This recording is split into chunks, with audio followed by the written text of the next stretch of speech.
So welcome back to the shop, friends. So today I thought I'd share with you the correct method for soldering wires. Soldering, of course, in my opinion, is the best way to connect wires.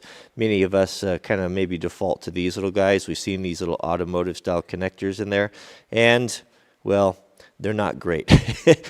Just go look at your trailer after a couple of years being outside using these. You know, they're not ideal. The ideal way, though, is to solder. It's a little intimidating, I think, by a lot of folks because maybe you don't have the equipment or you've had bad luck with it. I'll show you how easy this is to do with just a tiny handful of tools, and I'll show you. Let's go into the kit right now. There's really just a few things you need in your kit. And, you know, it's worth $100 or so. You can put together this kit that'll serve you for a lifetime. You'll be able to repair electronics and different things that oftentimes we just throw it away because it's not worth the trouble of trying to find someone to fix it, you know, little things that come loose. I think it's worth it. So yeah, just get yourself a soldering gun. You don't have to get anything fancy. Just these Wellers are good. They're probably in the, I don't know, $40 range, not very much. You want some rosin paste flux. You want a little brush and some rosin core solder. You don't want to use the solder used for plumbing. It's not the right stuff. And this right here, this stuff's amazing. This is a 3M silicone dielectric grease type of thing that we use, as well as, you know, a good selection of shrink tubing. So let's show you how to prep it, and then we'll go through the whole process here. Do yourself a favor and get a couple of these alligator clips. You don't have to have those fancy stands, you know, if you're just doing this once in a while. Take 2 alligator clips and clamp them in your vise like this. Now, some of these alligator clips have a pretty tight spring on them, so take some shrink tubing on the ones you're going to keep in your kit and just melt it on there, and that way they won't mess up your wire. And this is going to hold things securely, and you're just going to get a whole lot better job. Okay, so for joining the wire, there's a couple different ways of doing it, but what I have found to be the best, and this is what Granddad always did it, is you fray the ends of the wire like this. You kind of splay them out like this and join them so they intermingle, kind of mesh like fingers together. Pinch one side like this here and start bringing everything together, and then twist. Twist this side here, and then twist this side over here like that. And that's going to give you the cleanest, the smallest, because we're going to shrink. If this is going to be something that's exposed and we're going to put our shrink tubing on there, it's going to be a little more low profile and look a little better. Now we can clamp it into our jaws and get everything ready for the solder. I don't think I mentioned you want a damp sponge too.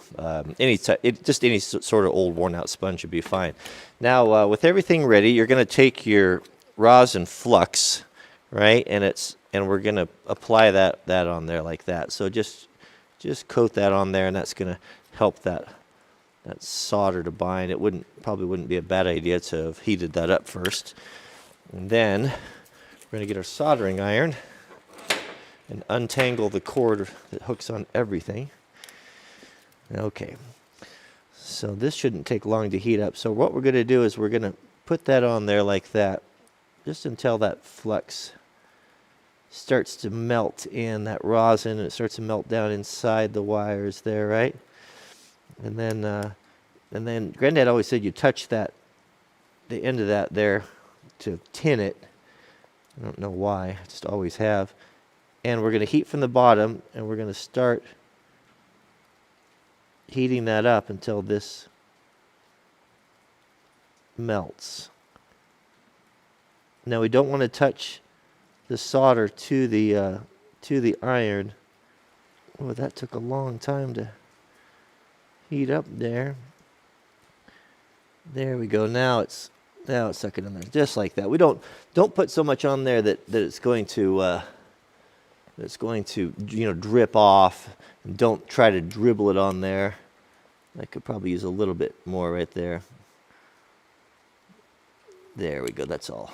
That solder joint looks pretty good. Now remember, this is marginal advice, so take it for what it's worth. Now we want to waterproof this. This is where we're going to use the 3M silicone paste.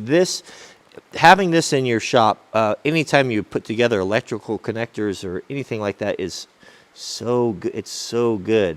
And we'll just put a little bit of that on there like that. And then, now we're going to do our shrink tubing. Now I'm going to use a piece of clear shrink tubing just so you can kind of see what's going on and what a great connection that this is. So what we can do here is, once we have that grease on there, now we'll thread our shrink tubing on here like this, and try to be careful when to hold that, not to scrape all that silicone grease off there, and just place it like that. Now your shrink tape's going to shrink on the ends about 10%. So I'm always pretty liberal with that, and give myself plenty of tubing. Now you can use I'm going to use a heat gun. You don't have to use a heat gun. You can use a lighter. You can use a torch. Problem with the lighter and the torch is if you're not really careful, it will tend to burn the wire in the housing. Start from the middle. You're going to start from the very middle, and you'll see that that's starting to shrink right there. And then work to the outside edges.